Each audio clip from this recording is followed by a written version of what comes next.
Oke,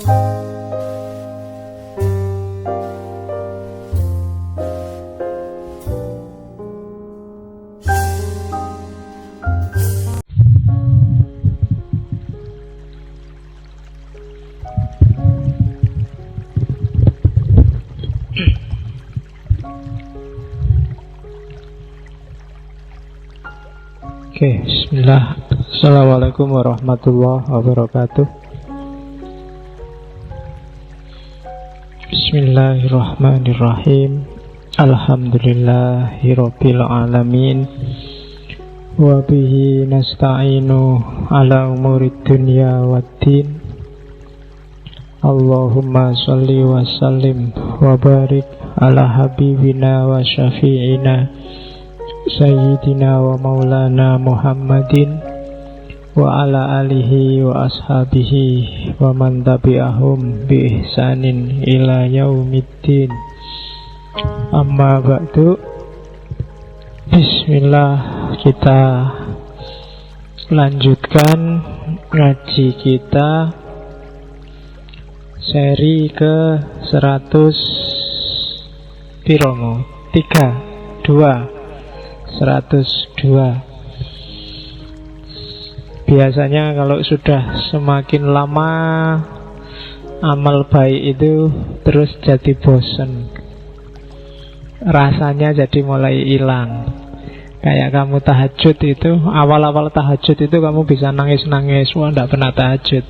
Tapi lama-lama nggak ada rasanya. Saya nggak tahu, itu memang mungkin skenarionya Allah untuk ngetes kamu serius enggak. Jangan-jangan gitu. Karena dulu saat saya pernah cerita kalau hidup kita itu banyak cobaannya, itu sebenarnya Allah sedang sayang sama kita. Kita digoyang terus. Karena kayak orang naik motor itu loh, kalau jalannya goyang terus kan mau nggak mau kamu harus pegangan.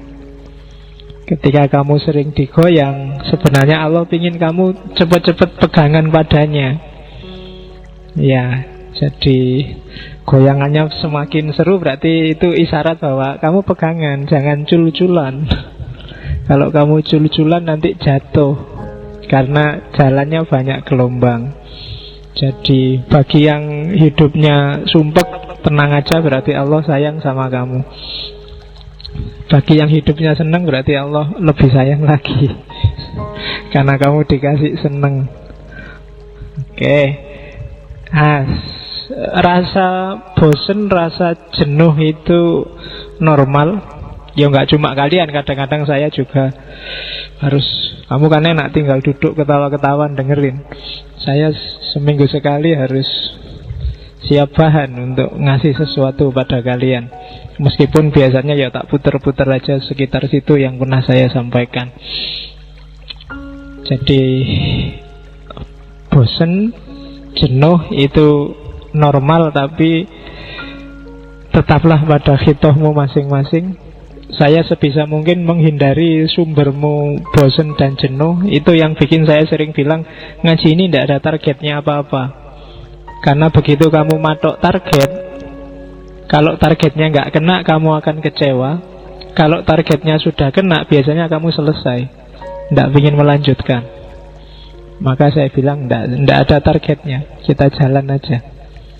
Bikin target setiap kali, dan bisa kamu ganti sewaktu-waktu. Jadi nggak pakai ADART, nggak pakai visi misi. Kalau ada visi misi ADART itu kalau sudah terpenuhi semua terus mau ngapain? Kan itu biasanya terus bingung kamu. Maka ngaji ini ngaji aja, jalan aja. Oke, malam ini kita nyampe ke sesi sosialisme. Saya cuplikkan sosialisme karena nanti pada saatnya saya ingin masuk ke sosialisme di Indonesia, meskipun bukan sesi yang akan datang. Karena tokoh-tokoh perintis Indonesia itu hampir semua haluannya sosialis. Mulai Cokro Aminoto dan 3 muridnya, Soekarno, kemudian yang mau mendirikan NII, Kartosuwiryo, Yang satunya lagi yang komunis, Semaun.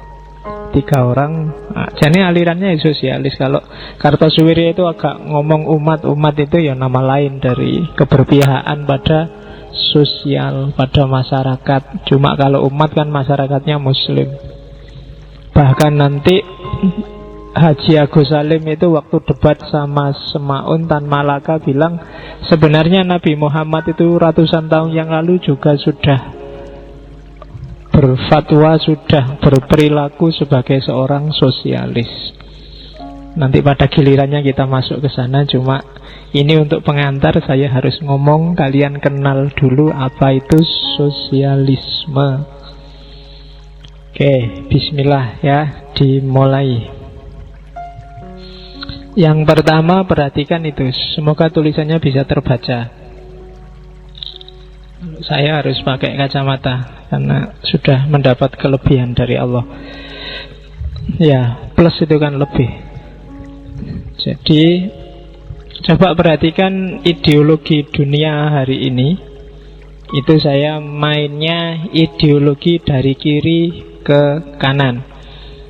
Kiri berarti yang kirimu. Jadi jangan dibalik, kamu gak usah ngadep ikut arahnya ini, tapi kirimu.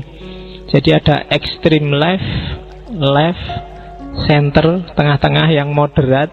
Ada sayap kanan. Sayap kanan itu isinya 2. Sayap kanan itu ya konservatif dan reaksionaris. Jadi ada extreme left, extreme kiri kalau di ideologi. Ekstrem kiri itu namanya biasanya disebut kelompok radikal. Disebut radikal, ya radikal itu kadang-kadang kamu artikan mendalam kalau berpikir. Atau kalau sekarang populer, radikal itu aliran keras yang ngamuan. Sebenarnya bukan itu. Kalau radikal ekstrem kiri itu dikenal karena dia ingin bikin perubahan drastis. Jadi dari kondisi putih dibalik jadi kondisi hitam atau sebaliknya. Itulah mengapa kelompok-kelompok teroris itu sering dilabeli radikal. Itu ekstrim kiri. Jadi kalau kalian pengen ngerubah watak drastis, saya ini kok pemarah ya Pak, aku pengen detik ini juga jadi orang penyayang, itu berarti kalian radikal itu.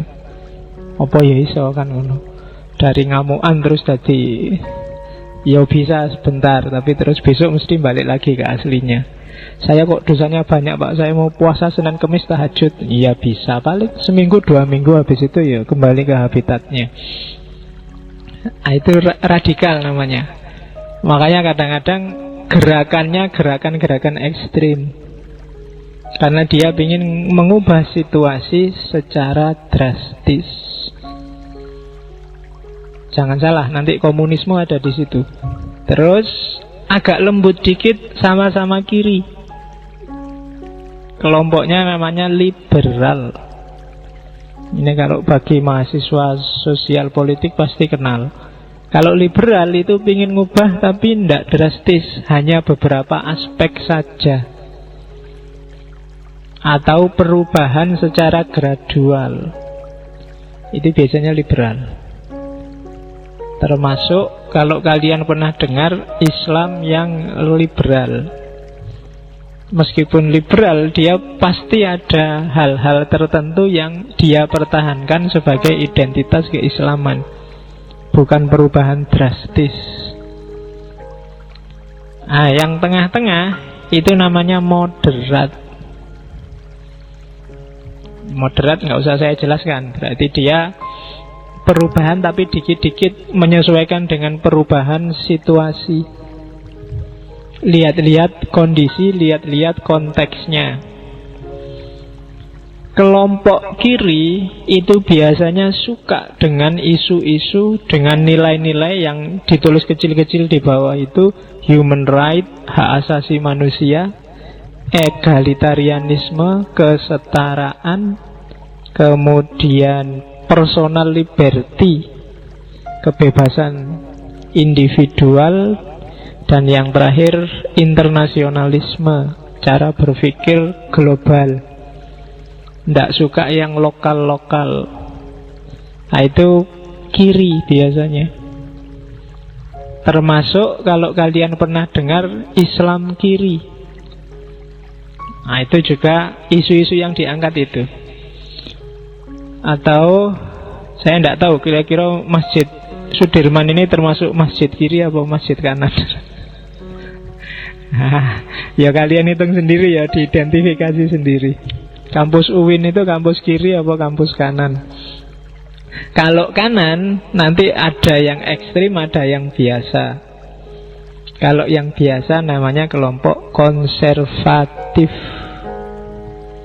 Kelompok konservatif ini biasanya ya konservasi, melanggengkan tatanan yang sudah mapan. Jadi apa adanya sekarang wis enak, wis ndak perlu mikir aneh-aneh. Ndak usah ribut dengan status quo, wong kita sudah mapan kok.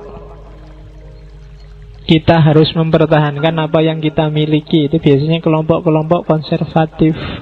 Budaya bangsa kita harus tidak boleh diganti-ganti. Itu kelompok konservatif. Beragama juga begitu. Kelompok konservatif berarti kelompok yang mempertahankan tradisi. Ini jenis kanan. Sementara yang kiri itu biasanya isu-isu pembebasan. Itu kiri. Jadi keluar dari kemapanan sekarang. Tapi yang ingin mempertahankan kemapanan hari ini, itu namanya konservatif. Mempertahankan tradisi. Biasanya kalimat-kalimatnya orang konservatif biasanya pakai biasanya, tradisinya, apalagi yang sejenis-jenis itu.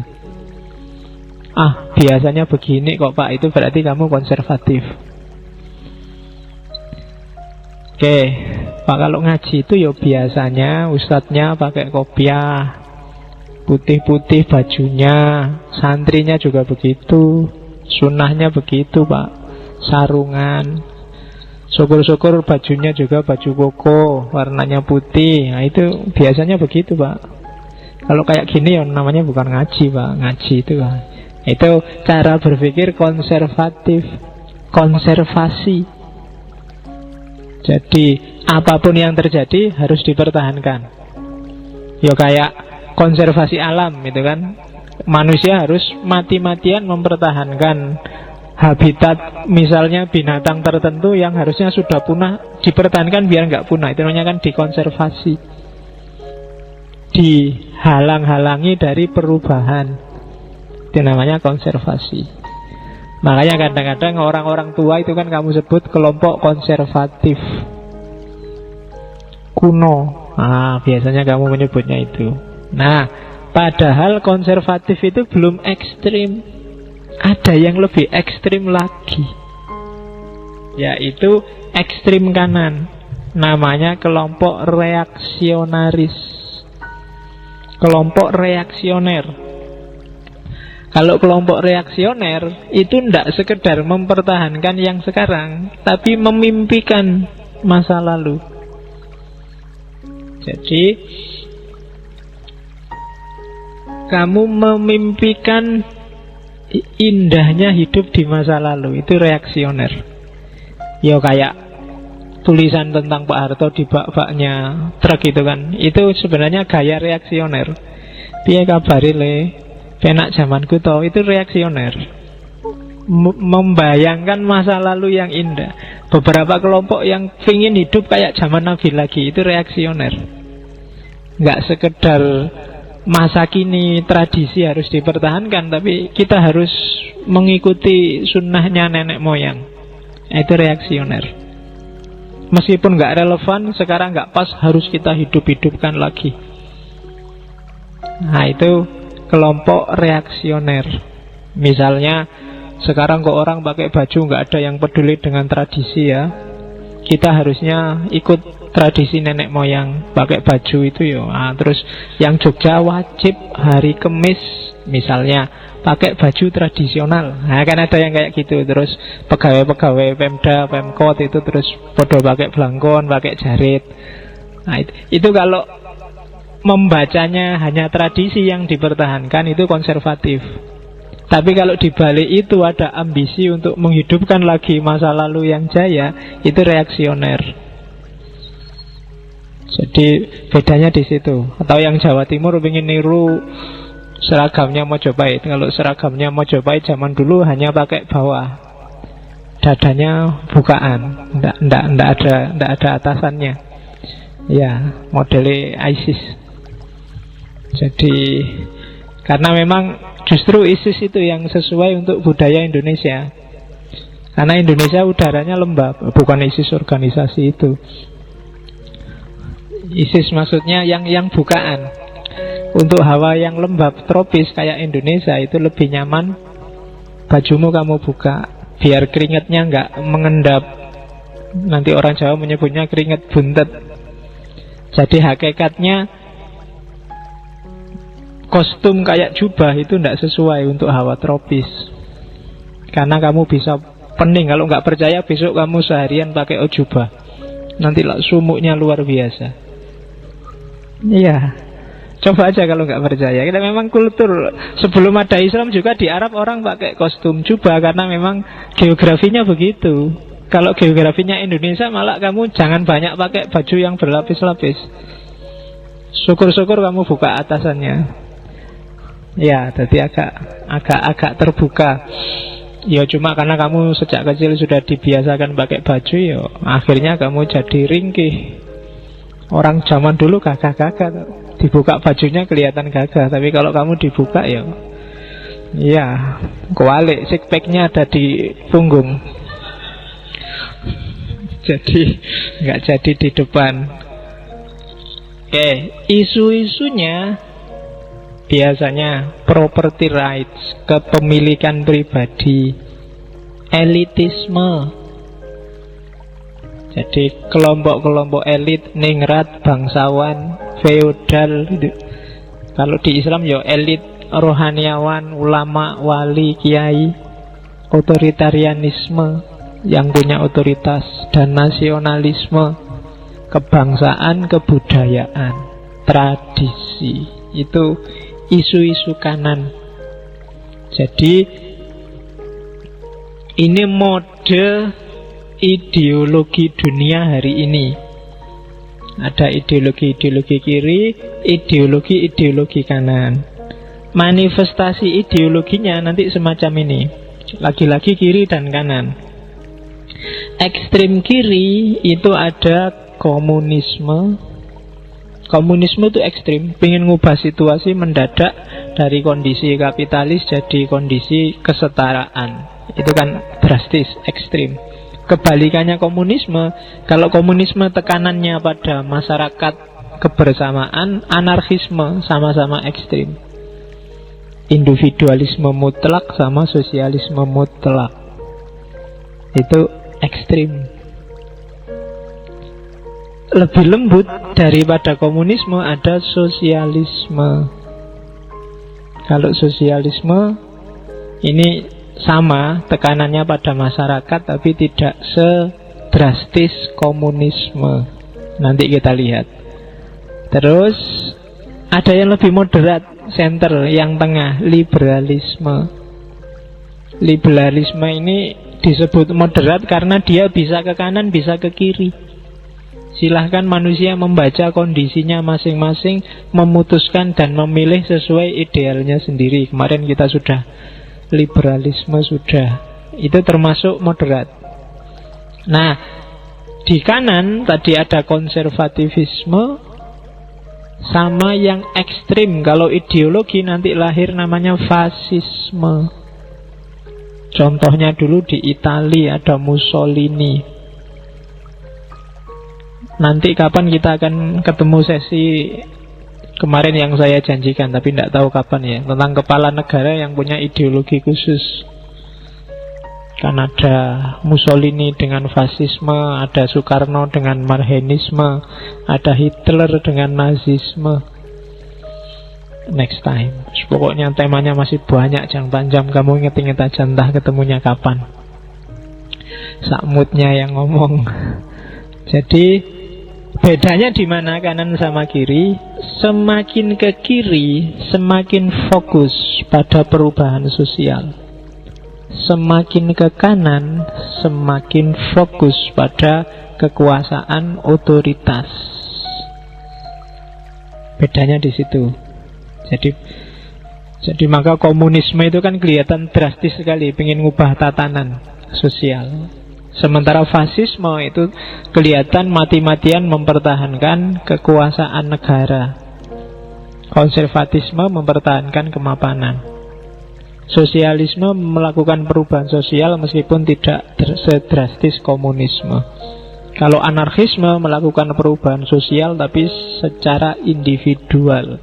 Setiap orang silahkan gerak sendiri-sendiri sesuai keinginannya. Itu ideologi dunia hari ini. Indonesia ada di mana? Tidak jelas. Gayanya macam-macam, tergantung siapa gubernur, bupati, dan presidennya. Karena Pancasila itu sebenarnya masih sangat general. Bisa kamu tafsirkan ke kiri dan ke kanan, tergantung siapa yang pegang. Kadang-kadang agak bau fasis, konservatif, tapi formalnya cenderung sosialis, prakteknya anarkis, sakar PDW. Nah, itu gayanya Indonesia. Jadi berarti kita di mana-mana ada. Di kiri ada, di kanan ada. Oke. Jadi itu politik. Yang tadi politik, kalau yang ini ekonomi. Sama kategorinya, cuma dari sisi perekonomian, semakin kelompok kiri dia semakin menekankan pada kesetaraan antar manusia. Semakin ke kanan, semakin dia lebih suka ketidaksetaraan, bahwa manusia itu punya hierarki yang beda-beda, ada levelnya. Semakin ke kiri, semakin tidak suka dengan kepemilikan pribadi. Segalanya harus dimiliki bersama. Semakin ke kanan, semakin menekankan pada setiap orang bebas punya kepemilikan sendiri-sendiri. Nah, itu secara sosial ekonomi. Ini kalau dijelaskan satu-satu ini bisa 6 SKS kalau di Fakultas Sospol. Cuma yang penting kamu ngerti petanya saja kan. Kalau ada orang diskusi biar nggak bingung. Kadang orang ngomong kelompok kiri, aliran kiri, sosialisme, komunisme, beda neneng di konservatif, tradisionalis, modernis, neomodernis, itu kan bikin pening kadang-kadang. Kamu harus paham petanya. Kalau kamu nggak paham terus pening, sebenarnya ada jalan satu paling gampang, kamu bikin kategori sendiri. Ya, biasanya ilmuwan itu gitu. Kalau dia, oh ini menurut aku nggak masuk karena dia nggak paham, maka dia bikin sendiri. Nggak masalah. Cirinya ilmuwan gitu. Makanya banyak teori tentang hal yang sama, isinya beda-beda. Dan itu nggak apa-apa. Mungkin kalian bikin, Pak nggak bagus itu dari kiri ke kanan, saya pinginnya ganti dari utara ke selatan. Nah, misalnya semakin ke utara, negara-negara itu kan bisa dipilah. Dulu orang milah negara itu barat timur, dengan asumsi barat maju jaya, timur yang terbelakang. Tapi sekarang membelahnya bukan barat timur, tapi utara selatan. Itu perbandingan antara negara-negara kaya dan negara-negara miskin. Nah, mungkin kamu besok bisa pemilahan lagi. Mungkin yang Islam milah Islam dan negara kafir, kan ada yang kayak gitu. Indonesia mungkin nanti milah ada NU dan bukan NU misalnya, tidak masalah. Tradisionalis dan modernis, itu kan orang bikin kayak gitu. Mungkin kamu bisa bikin kategori sendiri, ya tentunya dengan pertanggungjawaban sendiri. Kemarin saya bikin disertasi itu bikin kategori baru. Orang belajar agama itu kan ada insider, outsider. Dan itu kategori yang nggak bisa kayak gitu. Kadang-kadang ada orang itu nggak bener-bener in, nggak bener-bener out. Maka saya bikin kategori in outsider sama out insider. Bingung itu. Sing nguji bingung ini kategori apa lagi. Lo ndak apa-apa, sing penting kan iso mendefinisikan. Ya kan? Kalau iya kan, in outsider itu berarti orang Islam yang memposisikan dirinya sebagai outsider. Kan banyak mengkaji Islam secara objektif. Kalau out insider itu orang bukan Islam, tapi memposisikan dirinya kayak Islam. Jadi mengkaji Islamnya secara empatik dari dalam. Dan tokohnya juga banyak. Kan simple mikir kayak gitu. Koyo-koyo teori Anarjane ya gampang, tinggal ditambah-tambahi dikit, diolah dari yang ada. Besok kalau kamu bikin tesis disertasi gitulah, pinter-pinterlah mancing teori, seolah-olah ada teori baru luar biasa. Janjane ya biasa. Ya, enggak apa-apa, kamu harus bisa gitu. Oke, ini juga teori, nanti ya banyak orang memetakan dengan gayanya sendiri. Oke. Nah, ini cara paling gampang, peta paling gampang untuk memahami bedanya apa sosialisme demokrat, komunisme, kapitalisme demokrat sama fasisme. Variabelnya dilihat dari 4 hal. Kebebasan politik dan lawannya kontrol politik. Yang satu bebas, yang satu dikontrol. Sama ekonomi, kebebasan ekonomi dan kontrol ekonomi. Kalau komunisme itu kontrol politiknya maksimum, kontrol ekonominya maksimum, dikontrol semua. Kalau fasisme, kontrol politiknya maksimum, tapi ekonominya bebas. Itu negara fasis. Kalau kapitalisme demokrat, ekonominya bebas, politiknya bebas. Kalau sosialisme demokrat, politiknya bebas, tapi ekonominya dikontrol. Itu kan gampang kalau ada peta kayak gitu kamu mau mendefinisikan. Jadi di Indonesia ini politiknya bebas enggak, ekonominya bebas enggak. Nah, itu bisa kalian merumuskan ini. Indonesia itu janjane fasis, apa demokrat sosialis, apa demokrat kapitalis, apa komunis. Di Indonesia ekonomi bebas enggak? Politiknya bebas enggak? Kan gitu. Kalau diatur semua, politiknya juga dikontrol, ekonominya juga dikontrol, berarti kita janjani negara komunis. Kalau ekonominya bebas, misalnya sekarang ada MIA itu, dan politiknya dikontrol, berarti sebenarnya kita negara fasis. Kalau ekonominya bebas dan politiknya bebas, toh kita semua bebas milih, berarti kita kapitalis demokrat. Kalau kita politiknya bebas, kita boleh milih sendiri-sendiri, dan ekonominya dikontrol. Kadang-kadang negara mengintervensi pasar, ada bulog, ada macam-macam. Itu berarti kita sosialis demokrat. Kalau kok kelihatannya semua bisa masuk, berarti kita tidak jelas ideologinya. Mungkin khas Indonesia, dia punya ideologi sendiri. Kamu menyebutnya Pancasila. Pancasila itu nama lain dari ideologi yang belum jelas kalau dari konteks ini. Prakteknya kan tidak Pancasila kita. Oke, jadi itu gridnya sebelum masuk ke tema sosialisme, biar kalian gak bingung-bingung. Kita lanjutkan lagi. Baru sekarang kita masuk ke sosialisme.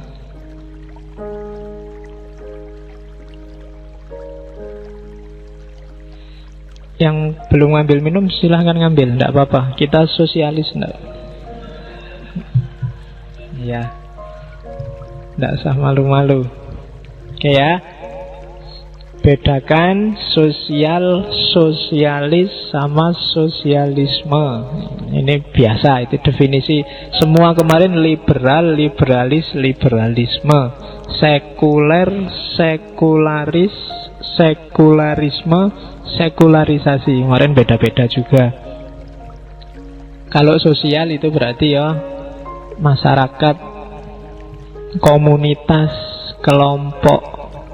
Ilmu sosial berarti ilmu tentang masyarakat. Kalau sosialis itu kata sifat, orang yang cara berpikirnya, fokusnya hanya kepentingan bersama, kepentingan masyarakatnya, dia disebut sosialis. Takmir misalnya, bikinin kamu teh tiap malam Kemis. Nah itu kan mikir kepentingan orang banyak. Ya, padahal kalau mau itu bisa dibikin makan-makan tiap malam sendiri oleh takmirnya, tapi kan enggak. Nah, itu namanya dia sosialis, yang dipikir orang banyak. Kamu juga gitu, boleh sosialis. Kesini bawa jajan, bawa enggak apa-apa, dibagi ke teman-temannya. Bawa permen, itu berarti sosialis. Punya teman kok ngantuan, ya enggak enak, besok tak bawain permen. Itu berarti kamu sosialis. Mikir yang lain, enggak cuma mikir dirimu sendiri. Karena orang itu biasanya cenderung yang dipikir dirinya sendiri duluan. Kalau kamu bisa ndak mikir dirimu duluan, berarti kamu kelompok yang sosialis. Masuk ke masjid kan mesti yang kamu cari tempat duduk yang enak untuk dirimu dulu. Kamu kan nggak mikir, nggak usah duduk di situ, di situ enak, biar buat yang lain aja, kan nggak. Kamu mesti di situ enak, saya tak lunggui dewe. Nah, itu cirinya. Kalau orang sosialis itu pertimbangannya selalu yang lain. Dan tidak sekedar yang lain, tapi kepentingan bersama. Nah, modus seperti ini mendahulukan kepentingan bersama. Kalau dijadikan khitoh, dijadikan garis hidup, maka dia jadi ideologi, namanya sosialisme. Kalau kamu bakukan bahwa pokoknya hidupku hanya untuk masyarakat, hidupku hanya untuk orang banyak, maka dia jadi ideologi, namanya sosialisme. Jadi kadang-kadang kamu sosialis, tapi mungkin kamu belum masuk ke ranah sosialisme. Sosialisme belum jadi ideologi, belum tertutup. Kadang-kadang individualis juga. Memikirkan kepentingan orang banyak bagus, tapi mikir diri sendiri kan juga boleh, Pak. Berarti masih belum baku sosialismenya. Kalau orang sosialis itu yang dipikir masyarakat banyak. Jadi itu definisi awalnya itu. Makanya bagi banyak orang, Islam itu sebenarnya lebih cocok masuk ke sosialis daripada kapitalis. Ya nanti setelah kita ngerti, nanti kita rumuskan ya kenapa kok Islam lebih dekat sama ideologi sosialis. Alasan lahirnya sosialisme. Sosialisme sebagai ideologi formal dikenal dunia itu awal abad ke-20. Jadi ketika terjadi revolusi industri,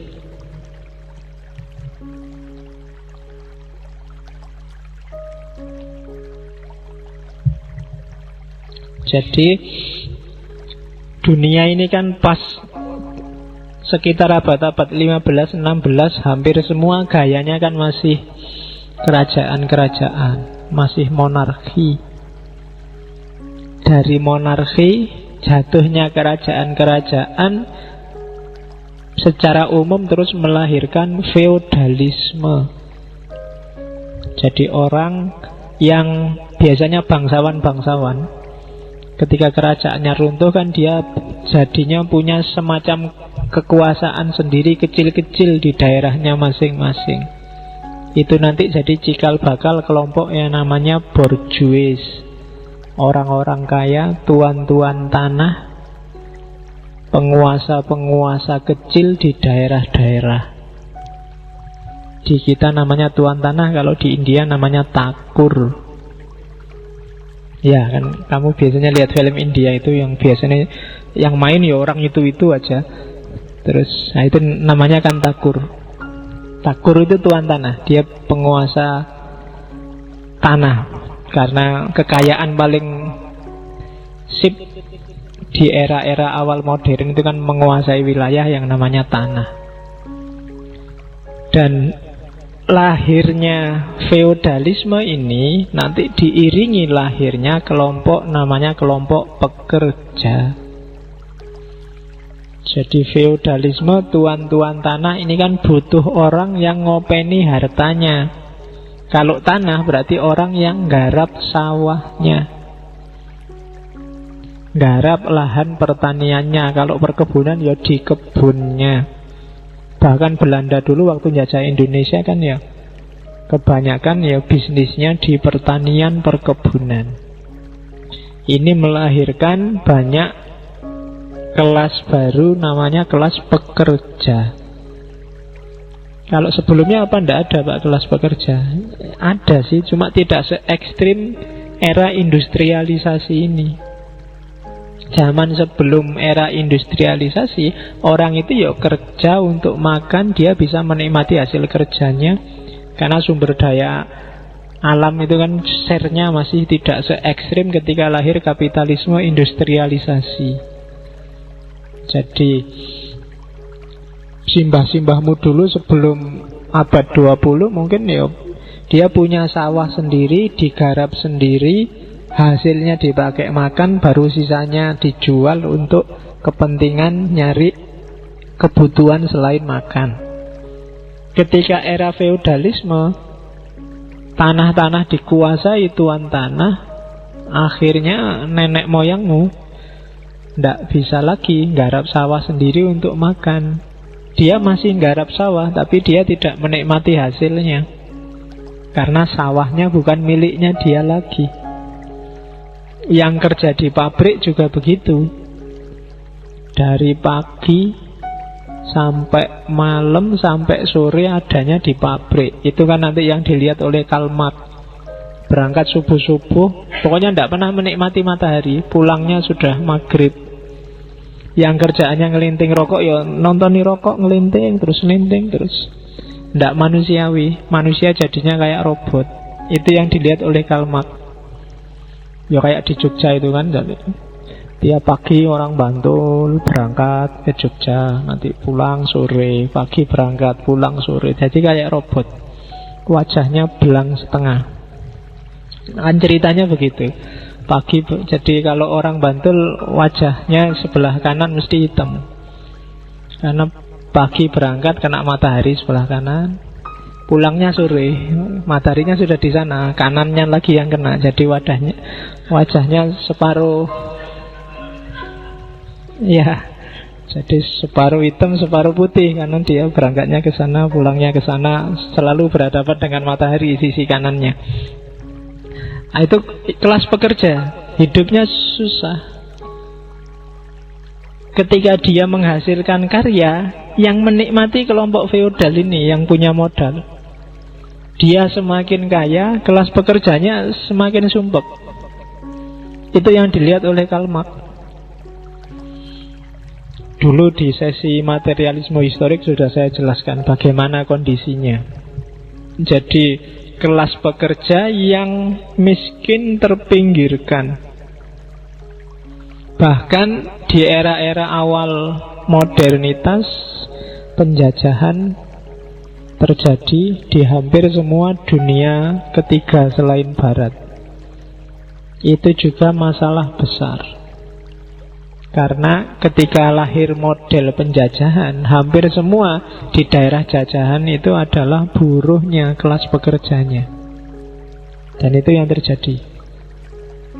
Di situ lahir gagasan sosialis. Yang ketiga, kritik terhadap pasar bebas.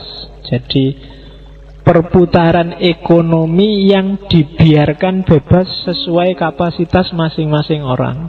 Itu kalau strukturnya sudah timpang, struktur yang tidak imbang, begitu dibebaskan, ya terjadinya yang kaya makin kaya, yang miskin makin miskin. Itu yang dilihat oleh kelompok sosialis. Kalau saya orang kaya dan kamu orang miskin, contoh aja ini, terus dibiarkan bebas untuk beraktivitas tanpa dikasih regulasi, dengan kekayaanku, dengan modalku, aku bisa semakin kaya. Sementara kamu yang nggak punya modal, nggak punya apa-apa, sampai besok tetap jadi buruh. Semakin kaya aku bisa melakukan efisiensi. Daripada capek-capek bayari kamu, beli mesin aja kan beres. Pengangguran semakin banyak, kamu semakin sengsara. Lama-lama terjadi otomatisasi, industrialisasi semakin canggih, ya, kamu semakin tidak bisa dapat kerjaan. Oke. Jadi akhirnya ya kalau ditanya, kok nggak kerja mas? Nggak apa-apa ini, saya pengen menikmati dulu jadi pengangguran. Jadi kamu tidak dapat apa-apa akhirnya. Yang kaya semakin kaya, hasil karyamu dinikmati oleh pemilik modal. Kamu kuliah capek-capek, akhirnya cuma jadi pegawai. Pegawainya kelompok elit tadi, kelompok borjuis tadi. Jadi gelarmu sekarang tambah lagi, proletar. Jadi kalau di kampus guru besar itu kan prof, kamu kasih aja prol itu depan, bukan prof. Prol itu ya wong melarat lah, gampang-gampangannya pokoknya. Kastanya kasta proletar. Oke. Alasan inilah nanti melahirkan gagasan sosialisme. Konsep kuncinya 5. Sosialisme 1, 2, 3, 4, 5.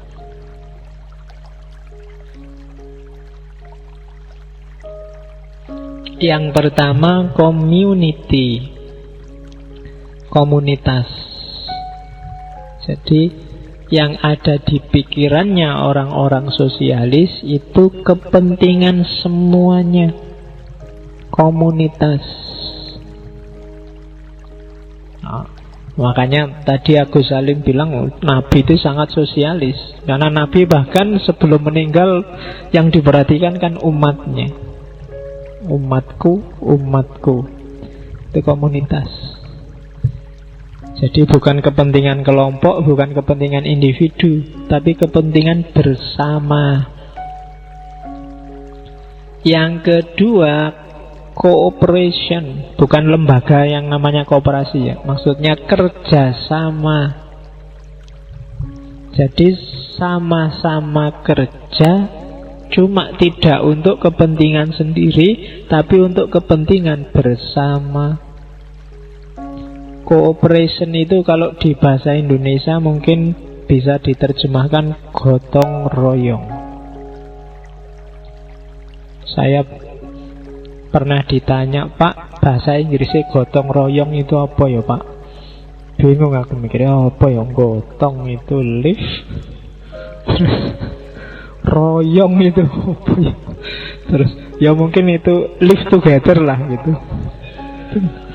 Gotong royong, ngangkat bareng-bareng. Nah, susah. Nah, sekarang sudah ngerti maksudnya gotong royong itu cooperation. Jadi kerja bareng untuk kepentingan bersama. Jadi di sini mungkin jadinya contoh paling gampang ya kerja bakti. Saya tidak tahu tradisi kerja bakti masih hidup nggak ya sekarang. Bahkan sekarang di kampus kan sudah tidak ada. Nah, yang ada cleaning service. Nah, itu modusnya kapitalis.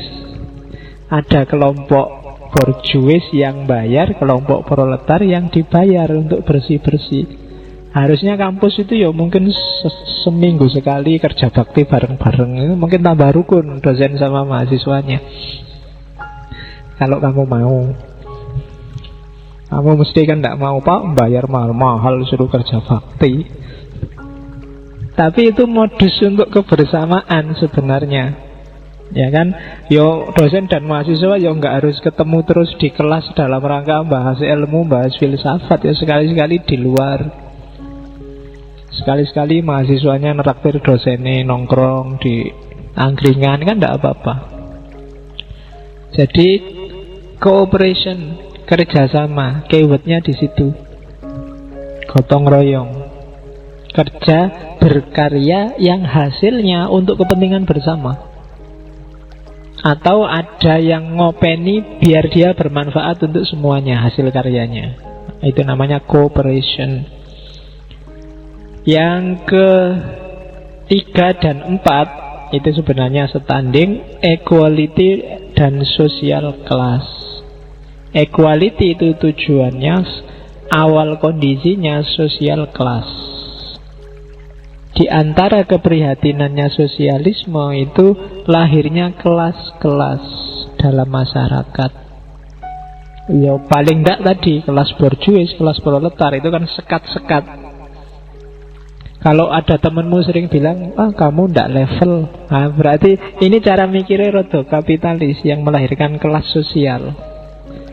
Kamu belum levelku, nggak nyampe kamu. Nah, itu berarti ada hierarki antar manusia, ada sekat-sekat. Ya kelas itu ndak harus hierarki sih sebenarnya, kadang-kadang membedakan diri. Ini nggak ada yang jenggoten, nggak level. Nggak ada yang pakai jubah, nggak level. Ini nggak ada yang gondrong, nggak level. Ini jadi orang disekat-sekat. Cuma kelas sosial yang diserang di sosialisme adalah buah dari tadi, buah dari sistem ekonomi yang nggak imbang. Akhirnya ada kelompok pemilik modal, ada kelompok pekerja, dan ini jadi sumber masalah. Maka harus diperjuangkan paling tidak pertama-tama kelas sosial harus dihapus. Setiap orang itu equal, setiap orang itu setara. Equal itu bukan didefinisikan same ya, same iki podo. Enggak, setiap orang tidak sama, macam-macam, cuma dia setara. Kamu dan aku itu pasti beda. Setiap orang punya keunikan sendiri-sendiri, cuma kita setara. Ada yang pinter, ada yang jenius, ada yang biasa-biasa, ada yang bodoh. Itu kan atribut. Tapi secara kemanusiaan kita sama, podo-podo menungsani. Kalau bahasanya orang Jawa, podo-podo butuh mangan, podo-podo butuh ngombe, podo-podonya mesti lebih banyak daripada bedanya. Hanya saja orang biasanya lebih sibuk menyebut bedanya. Kalau nggak percaya, jejerin dirimu sama Jokowi. Dia presiden, kamu mahasiswa. Paling bedanya cuma itu. Yang lain mesti lebih banyak samanya. Nah itu kelas sosial harus dihapuskan. Melihat manusia dan sesamanya sebagai setara.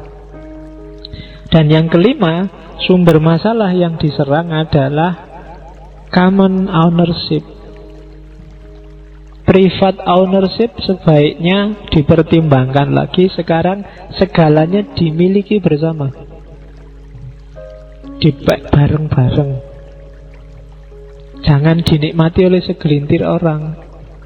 Kalau Indonesia punya tambang emas, itu harus dinikmati bareng-bareng. Jangan hanya satu perusahaan, jangan hanya satu grup. Kalau Indonesia punya kilang minyak, harus dikuasai negara, dinikmati bareng-bareng. Dan distribusinya harus rata. Nggak boleh kelompok A menikmati 80%, yang B hanya menikmati 20%. Kalau terjadi kayak gini ya pasti suatu ketika akan pecah konflik. Jadi common ownership, milik bersama. Kayak masjid ini loh. Masjid ini kan milik bersama, meskipun yang mengelola takmir. Share manfaat, share gunanya kan bareng-bareng. Sumber dayanya diambil, dinikmati bareng-bareng. Dari kalian kembali ke kalian lagi. Itu maunya. Jadi pola pengelolaan masjid itu pola sosialis. Kalau masjid ini kapitalis, gampang sebenarnya. Tiap kali ngaji bayar berapa? Iya kan? Sholat mau wudu di sana dihitung. Nanti setiap kali kencing ke sana 2.000. Nanti masuk ke sini, loh iya. Kalau model kapitalis bisa kaya takmirnya. Ya kan? Ya, jadi sebenarnya perlu cerdas sedikit biar rada sugih. Ya. Atau biar nggak ketoro ya nggak harus ditarik bayar, cuma ngaji ini nanti ada bahannya ya, cuma fotokopi bahannya 1 lembar 5.000. Nah itu lumayan sudah. Maka pengelolaan masjid ini sebenarnya gayanya agak cenderung sosialis. Ada common ownership. Ini milik kita bersama kok. Kita nikmati bersama, untuk kita bersama, dan awalnya memang dari kita. Nah, itu contoh paling simple. Oke, cuma kalau pacar jangan sosialis ya. Iya, kamu nggak usah. Oh, kita sosialis ya, nunda aja. Kalau pacar kapitalis nggak apa-apa, jangan sosialis. Oke, terus jenisnya sosialisme ada 3. Yang paling kuno sebelum Karl Marx itu sosialisme utopis. Setelah itu Karl Marx dan kawan-kawan namanya sosialisme yang revolusioner, komunisme. Setelah itu belakangan muncul sosialisme evolusioner, atau kadang disebut sosialisme demokrat. Bukan demokratnya SBY ini pasti. Ya, demokrat sebagai istilah umum, bukan sebagai partai. Atau kadang disebut gradualisme. Jadi ada yang utopis, ada yang revolusioner, ada yang evolusioner. Evolusi. Jadi ada yang hanya mimpi, apa ia bisa terwujud. Ada yang revolusi, ingin segera ganti. Ada yang ganti pelan-pelan. Evolusi. Kita lihat satu-satu. Yang utopis ini yang muncul paling awal. Sebenarnya yang ngasih julukan utopis ini Karl Marx. Karena bagi Karl Marx gagasan-gagasan sosialisme awal itu cuma kayak orang ngimpi. Bagus, luar biasa, ideal. Tapi prakteknya bagaimana masih bingung. Itu inspirasinya, kata-kata utopis itu kan dari novelnya Thomas More, filosof juga. Dia nulis tentang utopia. Kitabnya, bukunya ada 2 jilid. Bagi yang suka silahkan terjemahannya. Sudah ada terjemahannya dalam bahasa Inggris. Loh iyalah, kamu kenapa? Nggak apa-apa. Yo latihan dikit-dikit bahasa Inggris. Bahasa itu gampang kok. Saya di Iran 2 bulan ngomong Persi bisa. Persi bisa toh? Oke. Nah ya ngomong Persi kan gampang, cuma bahasa Persi sing ra iso aku. Kalau cuma ngomong Persi aja gampang kan, Persi gitu nih. Oke.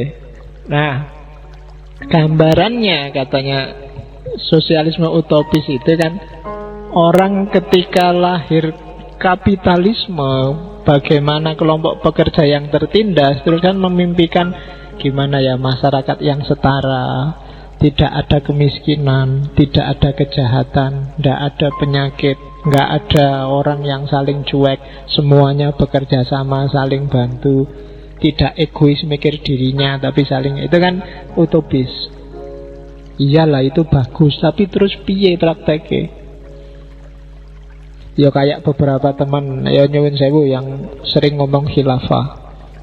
Dengan khilafah semua beres, banjir beres, urusan, iya kan, saya lihat di leaflet itu kan gitu. Banjir beres, politik yang kacau beres, Freeport beres. Ya enak memang gitu, tapi yo prakteknya piye untuk membereskan itu loh. Kalau idealismenya ada, tapi menerjemahkan ke dalam realitasnya bagaimana? Strategi mempengaruhi orang agar ikut ideal itu apa? Itu kan harus jelas.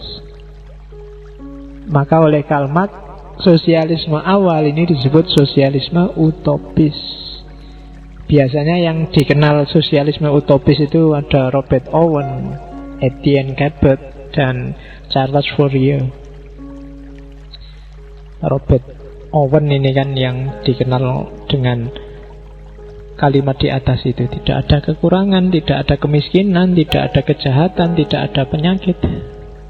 Enak sih nek diomongkan, tapi untuk bikin kayak gitu itu gimana? Itu yang belum muncul di pikiran mereka. Sehingga oleh Karl Marx disebut ini namanya sosialisme utopis. Mimpi. Nek mimpi sih indah, bagus, tapi prakteknya gimana? Kayak kamu mimpi, Pak, enak ya seandainya besok habis kuliah saya ditawari perusahaan besar, langsung jadi general manager, terus tiba-tiba sama direkturnya malah ditawari anaknya juga suruh ngawini sekalian. Wah. Loh ya kan enak, kamu mikir kayak gitu kan enak. Tapi dalane piye? Ya memang enak kalau kamu bisa mewujudkan itu. Tapi terus gimana implementasinya? Itu yang dikritik oleh Marx. Jalannya terus gimana? Dari situ Marx melanjutkan sehingga lahir namanya komunisme. Kalian sudah sangat sering mendengar ini. Tak loncati yang ini, kita lihat. Komunisme diawali dari kritiknya Marx pada kapitalisme. Kayak gimana sih kritiknya Marx pada kapitalisme itu? Ini loh. Jadi struktur yang tidak imbang tadi, yang namanya kapitalis tadi, gambarnya semacam ini. Di level paling bawah itu level pekerja, kelompok proletar tadi, dia yang kerja keras. Itu kalimatnya we feed all. Kita yang ngasih makan semua orang. Wong dia yang bertani, dia yang berternak, dia yang ngurusi perikanan, wong dia yang pekerjanya. Hasilnya yang menikmati pemilik modal, orang kaya yang di atas yang makan-makan seneng-seneng itu. Dan struktur ini bisa langgeng karena ada yang jaga, ada yang belain. Apa? Militer. Ya kan? Kalau orang kecil-kecil itu macam-macam disikat sama militer, karena militer backupnya orang-orang kaya itu. Ya kan? Nah, dan untuk bikin orang-orang kecil ini tidak ngamuan, sehingga kalau ngamuk nanti disikat oleh militer, lahirlah kelompok rohaniwan.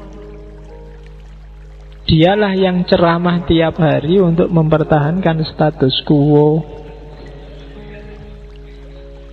Ya kan? Hidup ini hanya sementara. Loh ya kan? Jangan gampang ngamuan, kita harus sabar. Dunia cuma mampir ngombe sebentar, ngapain sih mikir aneh-aneh?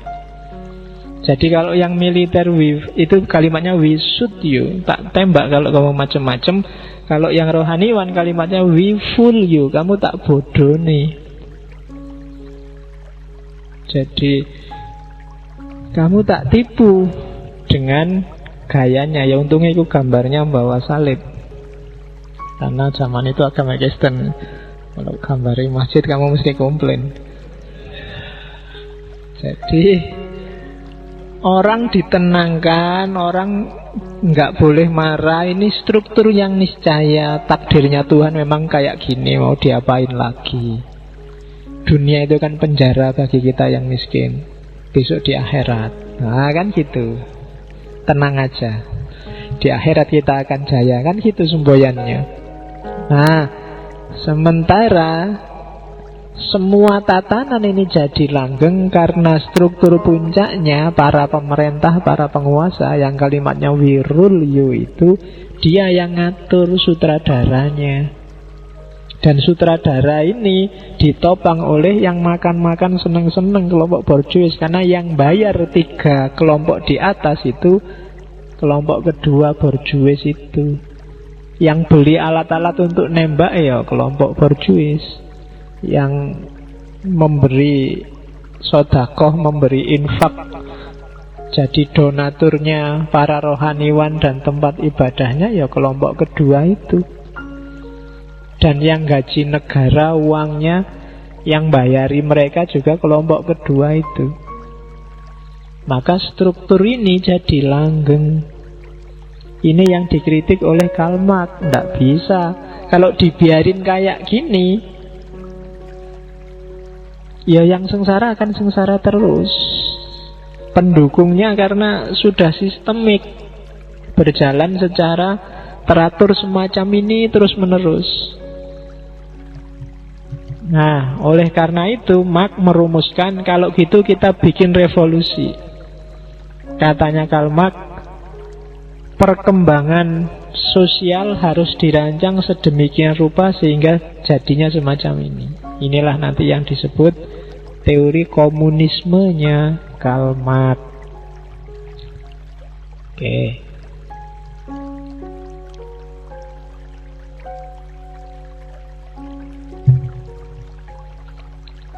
Ya, yang pertama, kalau di Karl Marx proses ini pasti terjadi. Kuncinya satu, kelompok proletar harus sadar bahwa dia ditindas. Jadi era hari ini mungkin di Indonesia itu namanya era pertama, kapitalisme. Kepemilikan pribadi masih sangat dihargai, kompetisinya bebas sehingga yang kaya tetap kaya terus, dan kelas-kelas ekonomi semakin mapan. Ada kelompok penguasa, ada kelompok pengusaha, dan ada kelompok yang dikerjain, kelompok pekerja. Ini kalau tiga variabel ini masih ada, berarti kita masih di era namanya era kapitalis. Nanti lama-lama kelompok proletar ini sadar, wah selama ini aku ternyata dikerjain, tenagaku habis, penghasilanku nggak meningkat. Lama-lama akan terjadi usaha untuk berontak, mulai berusaha membebaskan diri. Nah, itu era kedua, perjuangan kelas, yaitu tabrakan antara borjuis dan proletar. Memuncak di revolusi proletariat namanya. Terjadi revolusi, benturan dahsyat. Para pekerja berontak pada kelas atas, pada borjuis, pada tuannya. Dan pasti karena elit itu jumlahnya pasti lebih sedikit daripada awam. Ketika terjadi perang, pemberontakan besar-besaran, yang menang pasti kelompok proletar. Katanya Marx, jangan khawatir, kecuali proletarnya tidak kompak, atau sengaja dibikin nggak kompak memang biar nggak berontak. Jadi katanya Marx, asal kompak dan semua sadar, pasti akan lahir sosialisme. Sosialisme itu ketika kelompok proletar ini menang.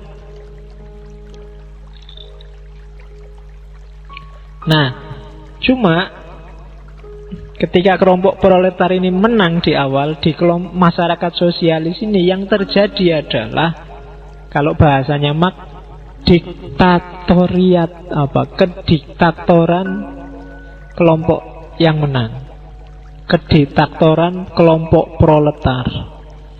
Jadi orang-orang miskin tadi, setelah dia menang perang, langkah pertama untuk menata dunia sosial, dia harus jadi diktator sesuai visi sosialismenya. Ini nanti jadi kunci kelemahan teorinya Marx. Tapi katanya Marx harus begitu. Nanti kita lihat kenapa harus begitu. Kalau nggak begitu, ya cita-citanya sosialisme nggak akan lahir. Harus keras dulu, harus diktator dulu. Baru setelah diktatoriat ini jalan, masyarakat tertib, akhirnya kelas-kelas terhapus, segalanya dari bersama untuk kepentingan bersama, lahirlah namanya komunisme. Masyarakat tanpa kelas. Masyarakat tanpa kelas berarti masyarakat yang tidak butuh lagi negara. Semua orang sudah kompak sekarang. Nah, itu namanya komunis. Jadi masyarakat yang sudah komunal, dari masyarakat untuk masyarakat. Tidak butuh diatur-atur lagi. Negara dibubarkan saja, dia tidak dibutuhkan. Jadi masyarakat kapitalis diberontak oleh kelompok proletar. Akhirnya proletar menang. Untuk sementara yang proletar jadi diktator untuk menertibkan situasi. Setelah situasi beres, masyarakat kelas hilang, lahir masyarakat tanpa kelas, maka sekarang tidak ada lagi diktator. Semuanya setara, sama rasa, sama seneng, sama susah. Itu nanti yang disebut komunisme, kalau dalam kata-katanya Karl Marx. Oke, ini beberapa pertanyaan yang sering diajukan. Sengaja saya rumuskan model tanya jawab biar kamu lebih gampang. Kenapa sih kok, ini sering ditanyakan ke saya, kok harus revolusi? Mbok dinasihati baik-baik aja kelompok borjuis itu, mbok diceramai aja, mbok dipakai pelan-pelan. Kalau ada yang tanya kenapa harus revolusi, yang pertama katanya, kalau versinya Karl Marx, coba dilihat situasinya. Apa mungkin ada perubahan pelan-pelan sementara booming kemiskinan, eksploitasi pekerja, kemudian daerah kumuh, daerah miskin menjamur di mana-mana. Bahkan pada titik tertentu nanti orang-orang miskin, orang tidak ngerti apa-apa itu kehilangan hak pilihnya, hak suaranya. Jadi ya kayak misalnya di Jakarta, ribuan, mungkin puluhan ribu orang di sana, urban di sana. Dia miskin, nggak punya daya, bahkan untuk dicatat sebagai warga Jakarta aja nggak mungkin. Akhirnya dia kehilangan hak suara. Kalau modelnya tidak revolusi, misalnya pelan-pelan lah, ya kita bikin pemilu, nanti biar kelompok sosialis menang, nanti kita ganti dengan sosialisme negaranya. Katanya Karl Marx, nggak mungkin. Orang-orang miskin itu banyak diantaranya malah nggak memiliki hak suara. Jadi nggak akan mungkin menang kalau dibikin pemilu, kalau pelan-pelan konstitusional. Yang kedua, kelompok borjuis itu dilindungi oleh negara. Perselingkuhan apa enaknya? Persekutuan antara negara dan kelompok borjuis ini kan persekutuan yang saling mengenakkan. Dan mereka pasti tidak mungkin dengan ikhlas, dengan sukarela ganti sistem dari kapitalis jadi sosialis. Itu kan sama dengan bilang, Pak, sampean kan sudah kaya raya, sekarang hartanya separuh ya buat orang miskin. Enggak mungkin mau. Kalau enggak dipaksa, maka perlu revolusi. Itu jawabannya Karl Marx kedua. Yang ketiga, coba dilihat sekarang di dunia ketiga, penjajahan, penghisapan habis-habisan oleh Barat di negara-negara timur, negara-negara dunia ketiga. Itu kalau pendekatannya gradual, pendekatannya pelan-pelan, opo yo bisa.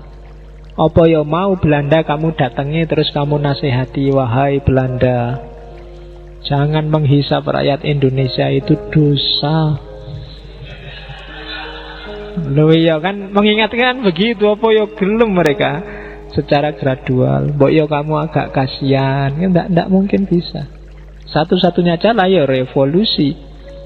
Makanya dulu Bung Karno kan getol sekali bolak-balik, kata yang paling dia sukai kan revolusi. Mau tidak mau harus pakai jalan itu. Harus ekstrim karena situasinya memang juga ekstrim.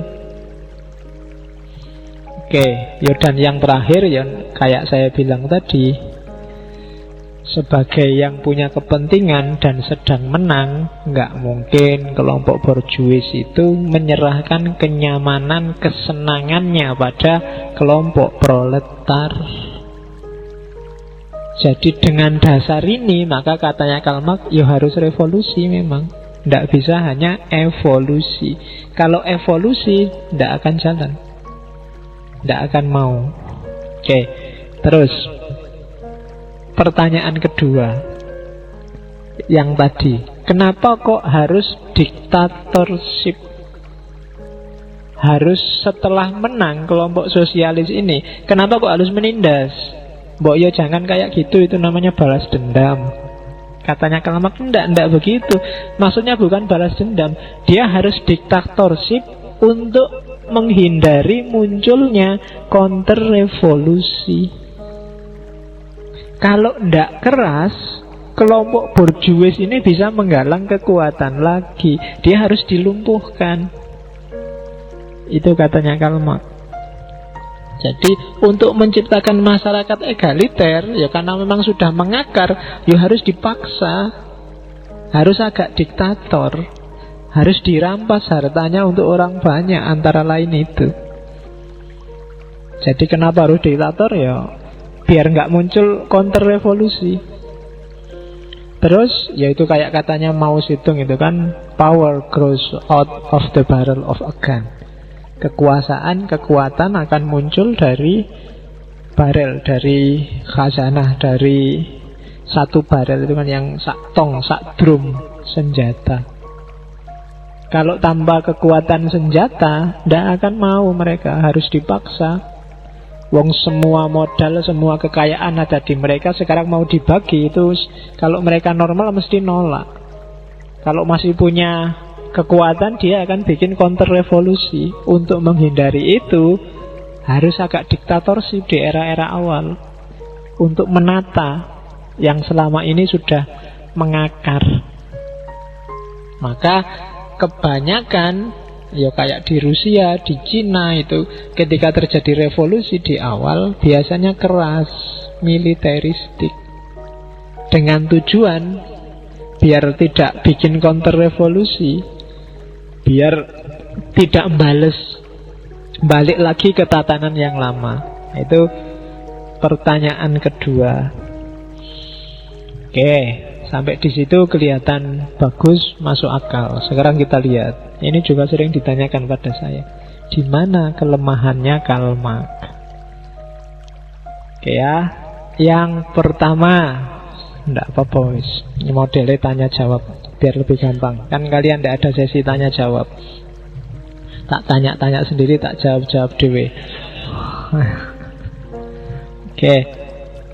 Yang pertama, kelemahannya Marx di mana? Marx melihat sejarah secara teleologis. Teleologis itu bertujuan, mekanis. Koyok-koyok Karl Marx ini sudah ngerti takdirnya Allah. Dianggapnya skenario itu mesti terjadi. Kelemahannya Marx di situ. Kalau modelnya persis kayak Karl Marx, ya berarti wilayah kebebasannya akan sangat terbatasi. Itu yang sering dikritikkan orang pada komunisme. Apa-apa mau diatur, kebebasan individual kurang dihargai. Kayak tadi yang skema perempatan tadi. Itu biasanya kritik pertama.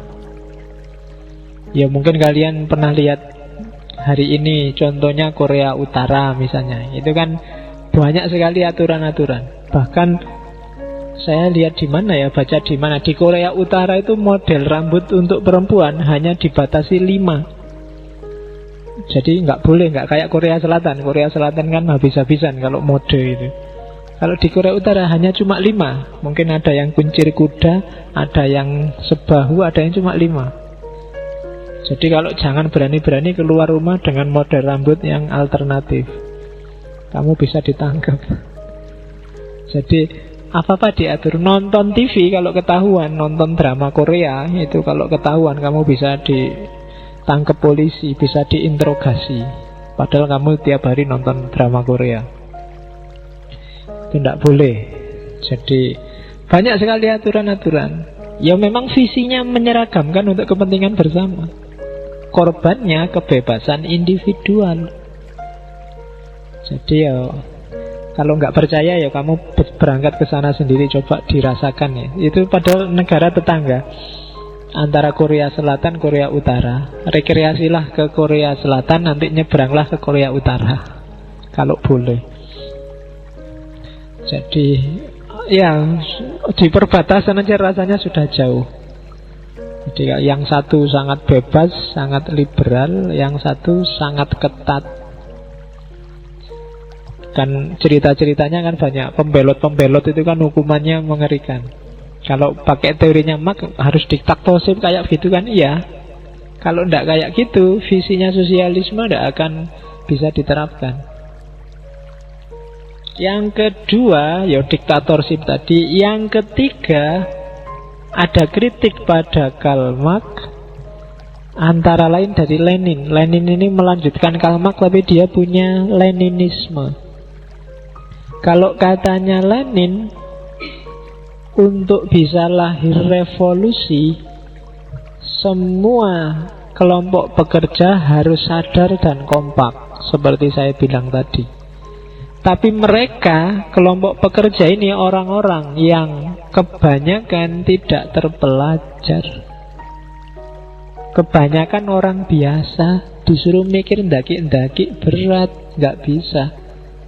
Mbok ajak revolusi, mbok ajak demo, mereka mau kalau ada bayarannya dan makan siangnya. Kalau gratis nggak akan mau. Jadi ya susah itu memperjuangkan sosialisme secara kapitalis itu. Nah, harus dibayar, harus makan siang. Nah, katanya Lenin, tidak bisa kalau dibiarkan liar mereka bikin revolusi sendiri, maka harus ada agennya. Agen ini nanti namanya partai. Dari situ nanti dikenallah Partai Komunis.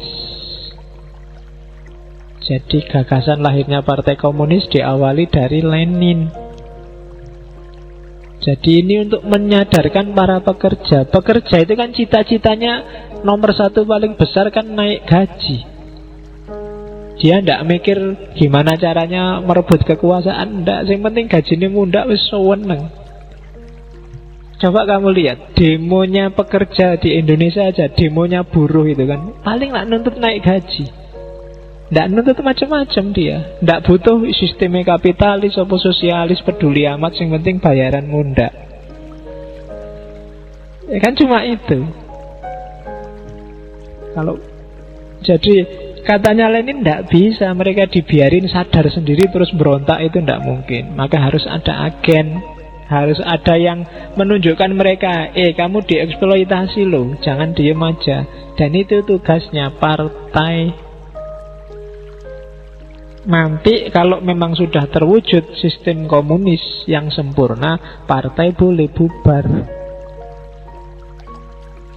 Nah, kritiknya Lenin nanti dilanjutkan oleh Stalin. Kalau Stalin, ngapain sih capek-capek bikin partai, kan sudah ada negara. Ya negara ini aja jadi agennya.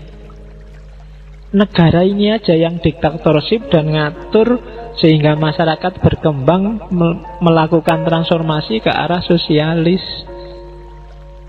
Itu Stalin di Rusia. Jadi negara jangan dihapus. Negaralah nanti yang mengkoordinir transformasi sosial menuju masyarakat komunis. Jadi pelanjutnya Marx, tapi melanjutkan teorinya Marx sebenarnya. Meskipun sebenarnya dasarnya ngeritik, tidak bisa kalau kayak Karl Marx. Terus kritik selanjutnya dari kapitalisme itu sendiri. Realitanya tidak gampang loh kamu membunuh kapitalis itu. Kapitalis itu tahan lama dan fleksibel. Dia tidak bisa ujuk-ujuk dipotong. Dia bisa adaptasi terus-menerus. Wong kelas pekerja itu sekarang ya malah suka sama kapitalis. Apalagi kalau gajinya dinaikkan. Kamu memiliki saham sekian persen, seneng sudah. Jadi kayak misalnya Apa wis contohnya? Ada CSR, wah, perusahaan nyumbang bangku taman. Itu kan wis sudah seneng luar biasa kan kalian. Wah, alhamdulillah ada bangku taman gratis. Cuma itu aja. Nyumbang apa misalnya kan gitu. Masjid ini kemarin disumbang misalnya dari perusahaan A, perusahaan B. Kayak gini-gini kan kalian sudah seneng. Wah, untung di sekitar kita ada perusahaan, ada masjid. Sekarang kita dapat uang banyak. Itu pinternya kapitalisme. Dia tahan lama dan bisa diadaptasi. Bahkan kalian yang tiap hari demo mungkin anti kapitalis, gayamu sebenarnya gaya kapitalis. Ya kan? Gaya kapitalis itu egoismenya tinggi, kepentingannya diri sendiri nomor satu, kelompoknya sendiri nomor satu. Kemudian kamu menjelma jadi elit tersendiri, tidak lagi setara dengan yang lain dan seterusnya. Dan yang terakhir, kritik pada Marx. Kalau hari ini itu kebanyakan Marxisme lahir jadi neo-Marxisme, fokusnya tidak lagi semata-mata ke kelas pekerja. Jadi fokusnya Karl Marx hanya pada kelas pekerja, itu dikritik. Yang sengsara di dunia ini nggak cuma pekerja, banyak diskriminasi. Perempuan terdiskriminasi, alam semesta juga bahkan terdiskriminasi. Hari ini LGBT juga disebut terdiskriminasi. Ya.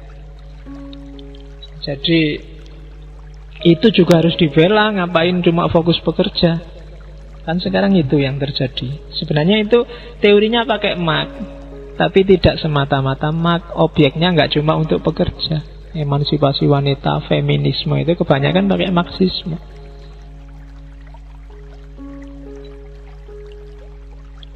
Oke, termasuk gay, lesbian, LGBT. Legi banget. Oke. Iyalah ya, ngombe tehnya kan gitu. Oke, terus itu tadi ya, komunisme. Sekarang sosialisme demokrat. Ini yang utopis sudah, Marxisme sudah. Sekarang yang gradual, yang pelan-pelan. Sosialisme demokrat itu sebenarnya setuju dengan komunisme, khususnya dalam aspek kesetaraannya. Yalah, kita semua ingin setara, cuma caranya tidak revolusi, tapi demokratis. Jadi sosialisme demokrat ini kapitalismenya dimodifikasi dengan unsur-unsur sosialis. Kapitalis penting juga sih, karena kadang-kadang kita juga butuh uang, tapi terus ditambahi aksentuasi sosialis. Bedanya nanti paling gampang ini, sama dan bedanya. Dua-duanya sama-sama setuju harus ada kesetaraan, equality. Tidak boleh ada kelas-kelas sosial. Setiap warga negara setara. Beda level nggak boleh, kalau beda fungsi tidak apa-apa. Ada yang berfungsi jadi dosen, ada yang berfungsi jadi tani, ada yang berfungsi jadi mahasiswa. Sesuai ranahnya masing-masing, tapi harus setara sebagai manusia. Terus kalau sosialisme demokrat itu masih membolehkan kapitalisme, meskipun bagi mereka yang lebih baik adalah kepemilikan bersama. Jadi kayak Indonesia ini misalnya, orang boleh punya perusahaan, orang boleh punya korporasi, cuma hal-hal yang menyangkut kebutuhan orang banyak harus dikuasai oleh negara. Itu gayanya sosialisme demokrat. Jadi nggak segala hal terus dimiliki oleh negara, terus diatur setiap orang dibagi rata. Tapi negara menguasai hal yang jadi hajat hidupnya orang banyak. Makanya saya punya teman yang pernah ke Rusia itu, yang masih komunis. Di sana kalau kalian ke mall itu jarang lihat SPG-nya senyum. Kenapa? Ya karena hasilnya berapapun, prestasinya apapun, ya gajinya ya tetap sama. Penghasilannya dibagi rata. Bandingkan dengan kapitalis. Kapitalis kan ya semakin dia berprestasi ditambahi gajinya, ada kenaikan gaji. Terserah perusahaan itu mau dinaikkan sampai berapapun. Tapi kalau sosialis dia diatur. Besaran gaji sekian.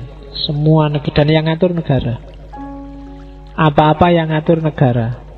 Nah, kalau di sosialisme demokrat ya ndak harus segitunya. Ada yang diatur negara, ada yang boleh dimiliki individu. Misalnya di Indonesia listrik itu kepentingan bersama, ya negara yang menguasai. Apa swasta nggak bisa? Bisa. Tapi nanti kalau swasta yang menguasai listrik, nanti ada monopoli, ada yang nggak kebagian, ada yang berlebihan, pasti begitu. Biar rata, distribusinya harus negara. Meskipun nanti kalau di Indonesia kadang-kadang negaranya curang. Itu masalah selain. Tapi secara ideal sosialisme demokrat, hajat hidup orang banyak dikuasai oleh negara. Ya kayak PLN itu. PLN itu kan laporannya tiap tahun rugi. Tapi carilah pegawai PLN yang miskin. Kalian tidak akan nemu. Perumahan PLN itu mesti sip. Itu urusan yang lain. Tapi itu bedanya komunisme sama sosialisme demokrat. Jadi kalau Marxisme, komunisme, negara ngontrol full ekonomi. Kalau sosialisme demokrat ya ndak full. Hal-hal yang ndak harus negara yang menguasai, ya negara nggak menguasai juga ndak apa-apa. Kamu punya angkringan ndak harus dikuasai oleh negara. Kamu punya, ya kan, ndak harus nanti ada undang-undang angkringan terus pokoknya nasi kucing maksimal 1.500. Bagi siapa yang menaikkan 3.000 urusannya. Ayo kalau dinaikkan jadi 5.000 namanya jangan nasi kucing, nasi macan misalnya. Ya kan contohnya kan gitu. Iya. Kalau nasi macan masih kurang, yang besar nasi dinosaurus atau nasi apa gitu. Nah, itu negara tidak harus ngopeni sampai ke sana. Negara ngopeni yang memang hajat hidupnya orang banyak.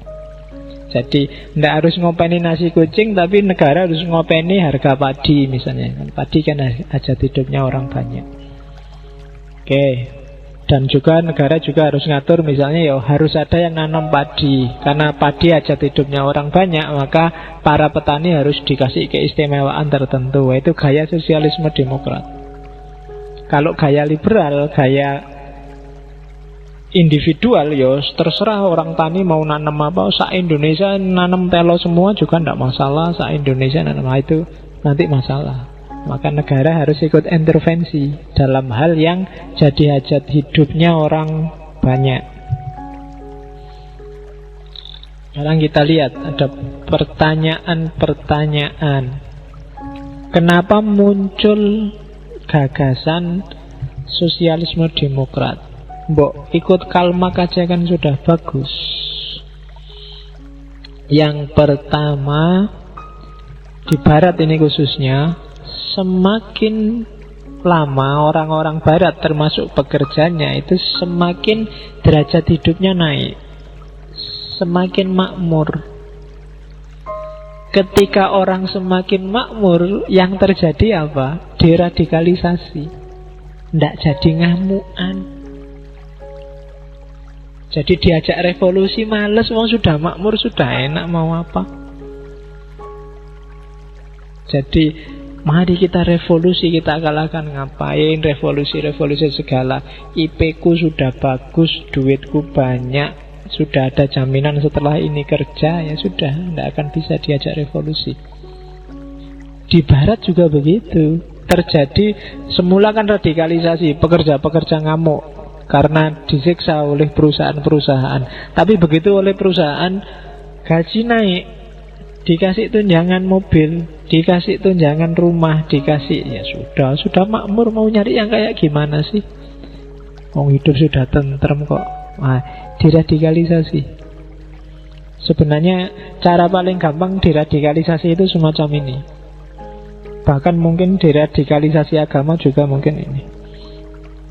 Orang yang paling gampang ngamuk itu kan orang yang tidak punya apa-apa, kerjaan nggak punya, kuliah tidak lulus-lulus. Kemudian, itu kan yang paling gampang tersulut kan gitu. Jadi coba dicek, mungkin sekali-sekali kalian survei lah. Misalnya yang suka turun ke jalan, FPI misalnya, coba disurvei ya. Anggota-anggota FPI itu pekerjaannya apa saja sih?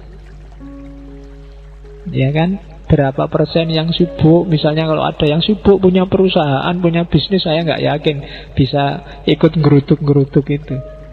Yang bisa ngerutuk-ngerutuk itu kan sing kurang gawean, sing terus iya kan? Yang ndak ada kesibukan, mau ngapain? Ayo tak kayak seragam putih-putih, ayo nyerbu. Ya lumayan daripada nganggur. Ya kan? Kan sering-sering gitu.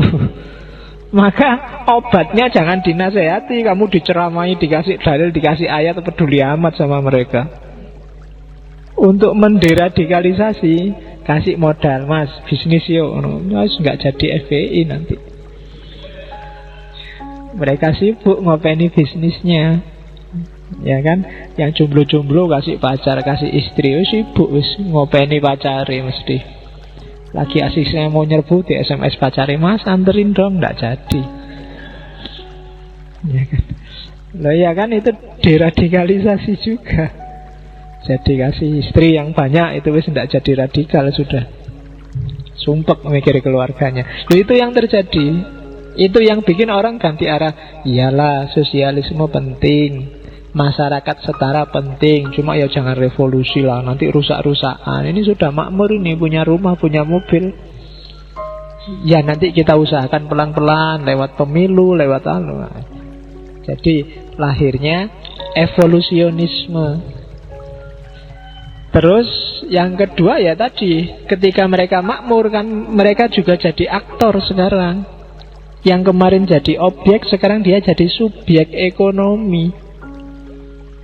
Misalnya sama kelompok kapitalis dibikinkan serikat pekerja. Itu kan mereka sekarang seolah-olah jadi subjeknya, bisa ikut ngatur. Sini kalau kayak gini sudah nggak bisa diajak berontak lagi, sudah. Dia sudah jadi bagian dari sistem. Itu yang berat. Kalau orang sudah jadi bagian dari sistem itu kan bagaimanapun ngeritiknya susah, mau memberontak susah. Dan itu yang terjadi dengan sosialisme demokrat. Terus selanjutnya optimisme bahwa sosialisme semakin banyak pengikutnya. Ini juga jadi sebab sekarang banyak loh orang yang setuju sosialisme. Karena sudah banyak, ngapain kita ndadak berontak segala? Sudahlah bikin pemilu aja. Kita bikin pemilihan umum kan kita pasti menang. Kalau sudah menang, negara kita ganti jadi negara sosialis. Nah, ini juga sebab semakin orang merasa kuat, anggotanya banyak, ya akhirnya kan susah diajak tawuran. Sudahlah, kita sudah menang, pemilu aja. Kalau sudah pemilu, pilihan kita yang menang pasti. Nah, itu yang bikin orang males diajak revolusi.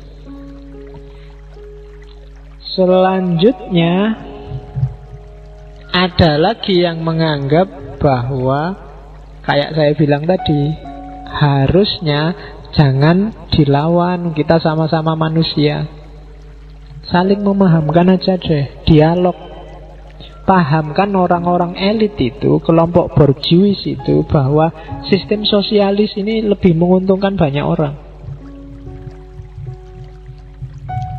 Jadi tidak harus dengan teriak-teriak meruntuhkan, menggugurkan, tapi biarlah mereka paham bahwa kapitalisme banyak kelemahannya, lebih rasional sistem sosialisme.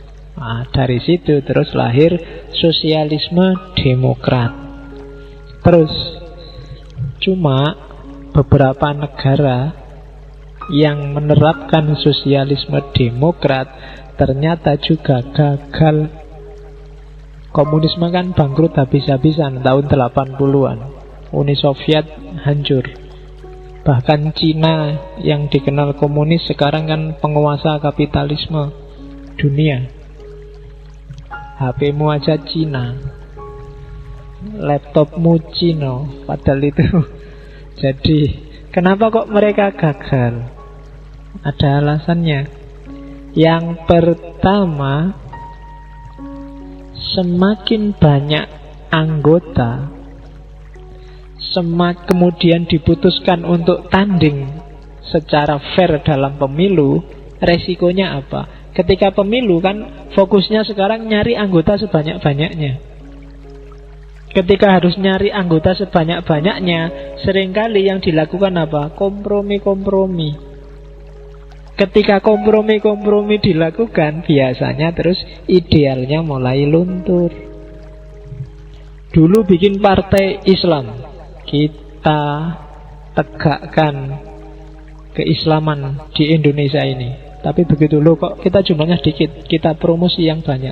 Terus ada orang yang tidak Islam, boleh nggak ikut? Boleh, kita ini partai terbuka kok meskipun Islam. Lama-lama negosiasi habis sudah idealismenya. Jadi sekarang kan tidak jelas partai agama atau partai tidak agama, tidak jelas. Pokok intinya dapat masa yang banyak. Memang logika pemilihan umum kan gitu, suara terbanyak. Idealisme jadi yang nomor 2. Nasibnya sosialisme demokrat juga begitu. Begitu kita tanding secara fair, akhirnya apa? Ya nyari masa. Begitu nyari masa, ya sudah, idealismenya, platformnya akhirnya mulai turun gradasi. Oke.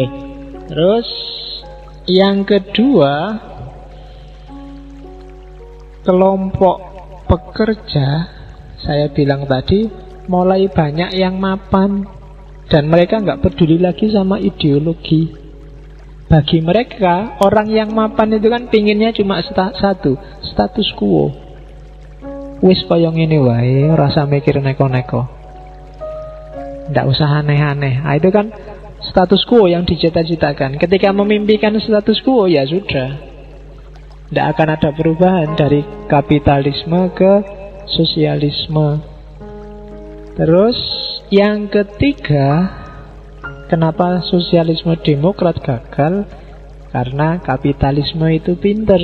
Kayak tadi, dia bisa mengadaptasi ajaran apapun, ideologi apapun masuk ke sana dengan gaya kapitalismenya. Partai-partai sosialis akhirnya kan juga butuh pasar, butuh kapital, butuh modal. Ya sudah, jalan untuk dapat modal, jalan untuk menguasai pasar, jalan untuk punya kapital, ya satu-satunya pakai mode kapitalis. Yang saya bilang tadi, akhirnya partai-partai sosialis ngambil jalan kapitalis untuk mensukseskan ideologi sosialis. Dan ini masalah. Itu yang bikin mereka juga akhirnya gagal. Akhirnya kan cuma diketawain sama kapitalis. Alah, ternyata ujung-ujungnya sama saja. Akhirnya podo wae. Kemarin marah-marah karena ndak keduman. Kan ngono, terus diketawain kan sama kapitalis. Sekarang dibagi dikit, diem deh, ndak ngomong-ngomong lagi, sudah selesai ya. Itu diketawain sama kapitalis. Tapi itu pinternya kapitalis. Dan itu yang bikin nanti Fukuyama bilang the end of history, akhir sejarah. Jadi nggak akan ada sistem yang bisa meruntuhkan kapitalisme. Sampai kiamat besok akan kapitalis sistem keuangannya. Itu kan ramalannya Fukuyama. Jadi sosialis ya kelihatan hebat di konsep, tapi begitu dipraktekkan rontok satu-satu, katanya Fukuyama. Jadi bagi Fukuyama the end of history itu ya selain kapitalisme adalah demokrasi. agak susah nyari celah orang untuk mengkritik dan meruntuhkan demokrasi. Oke, terus terakhir ini katanya Bakunin. Coba dicek, liberty without socialism is privilege and injustice. Kebebasan without socialism berarti tidak peduli dengan orang lain, akan melahirkan keelitan. Privilege itu keistimewaan, cuma yang melahirkan orang jadi merasa besar. Privilege, merasa elit, merasa khusus. Tapi injustice, tidak adil. Kalian boleh merasa bebas, saya manusia bebas loh Pak, bisa ngapain aja. Tapi kalau tidak toleran sama yang lain, tidak peduli sama kesejahteraan yang lain, jatuhnya pada privilege and injustice. Sebaliknya, socialism without liberty is slavery and brutality.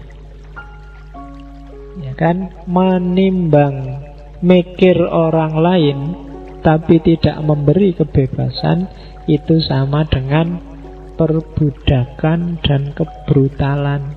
Karepin noto itu kan kayak kamu, menurutku yang baik kalian itu gini loh. Enggak Pak, saya nggak suka gitu, harus gini itu baik. Nah itu kan jadi, ya ngerti sih, gurumu ngerti misalnya yang bagus buat kamu, tapi kan kamu juga punya pilihan-pilihan.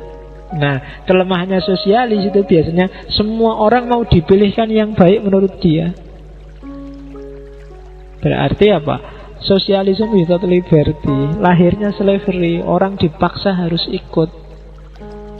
Ya kan, ya contohnya laki-laki Korea Utara itu kan, orang dipaksa harus tunduk sama Kim Jong Un.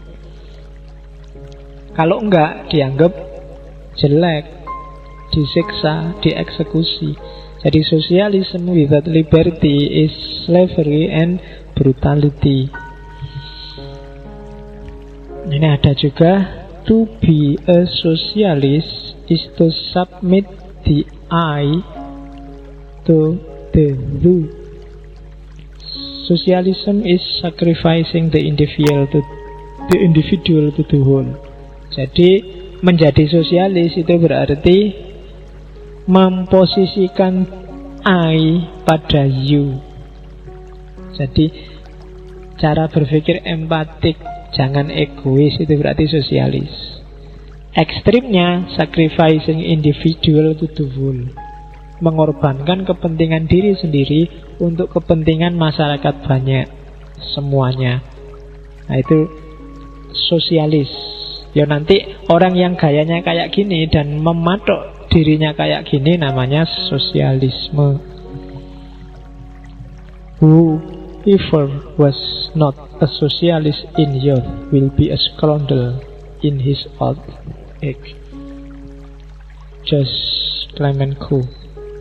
Katanya Jos, siapapun yang tidak pernah jadi sosialis di masa mudanya, maka di masa tuanya dia akan jadi scoundrel. Scoundrel itu bajingan. Ya. Loh yo, bajingan itu kan kata dasarnya bajing dapat akhiran an. Kenapa kok kamu heran?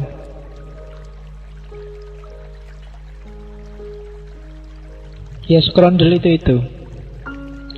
Ya terjemahan kamusnya kan bajingan atau bangsat atau apa gitu. Jadi anak muda harus sosialis ya. Jangan egois. Lawannya sosialis sebenarnya egois. Meskipun kalau di politik lawannya liberal. Tapi dalam konteks individual, anak muda itu harus punya kemampuan untuk empati.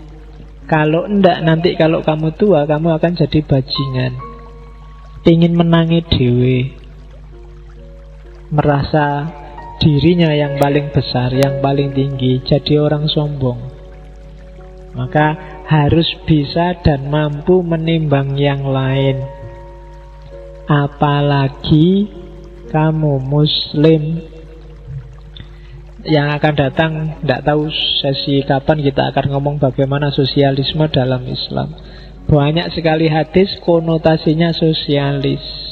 Bahkan Nabi sering bilang la yu'minu macam-macam. ayu'minu ahadukum hatta yuhibbu li akhihi ma yuhibbu li nafsi. Tidak beriman seorang sehingga mencintai saudaranya kayak mencintai dirinya sendiri. Sehingga tidak beriman seorang yang dia tidur dalam keadaan kenyang sementara tetangganya kelaparan. Tidak beriman seorang, bahkan dalam banyak hadis konotasinya kehidupan sosial itu lebih didahulukan daripada kehidupan vertikal. Contohnya banyak. Ada yang orang mau naik haji, nggak jadi naik haji karena tetangganya butuh biaya. Dan ada wali yang mimpi bahwa haji tahun itu tidak ada yang diterima kecuali satu orang yang nggak jadi berangkat ini. Oh, itu kan contoh gaya sosialis. Lebih mempertimbangkan kepentingan orang banyak daripada kepentingannya sendiri. Oke, alhamdulillah sesi ideologi sementara kita off-kan dulu biar nggak jenuh mikir ideologi terus. Minggu depan sudah bulan Maret kelihatannya kita ganti sesi ya. Enak ya apa ya? Kemarin ada yang minta. Oke, saya turuti yang kemarin minta lanjutannya filsafat kebahagiaan. 1 bulan kita akan ngomong 4 orang tokoh mulai di Maret yang ngomong tentang kebahagiaan. Kita ambil dari seluruh penjuru dunia, terakhir di Jawa. Yang pertama mungkin kita ambil Plato. Karena ini barat, jadi kita ambil yang timur-timur ya. Kemarin yang filsafat kebahagiaan akhir tahun itu kan banyak baratnya. Dari barat kita ambil Plato saja. Kemudian dari Islam saya ingin ngambil Al-Farabi, Tahsilus Sa'adah. Dari tasawuf saya ingin ngambil Ghazali, Kimiaus Sa'adah. Dan dari dari Jawa saya ingin ketemu dengan Ki Ageng Suryo Mentarem. Dia juga punya filsafat kebahagiaan yang luar biasa. Jadi 1 bulan ke depan kita akan ngomong kayak gimana sih bahagia itu. Yang pertama dari mbahnya filosof namanya Plato. Yang kedua dari Al-Farabi, filosof muslim, guru kedua. Guru pertama. Kemudian yang ketiga Ghazali, tokoh tanpa tanding dari dunia tasawuf, dengan Kimiaus Sa'adah. Dan yang terakhir kita ketemu Ki Ageng Suryo Mentarem. Oke, 1 bulan di Maret. Setelah itu sesi apa lagi saya tidak tahu. Pokoknya sak ketemune sak moodnya yang ngomong ya. Nambah sidik-sidik, yang penting barokah ya. Oke, saya akhiri sekian. Insya Allah ketemu lagi minggu depan. Wallahul muwafiq wal afwu minkum wallahu a'lam bissawab. Wassalamualaikum warahmatullahi wabarakatuh.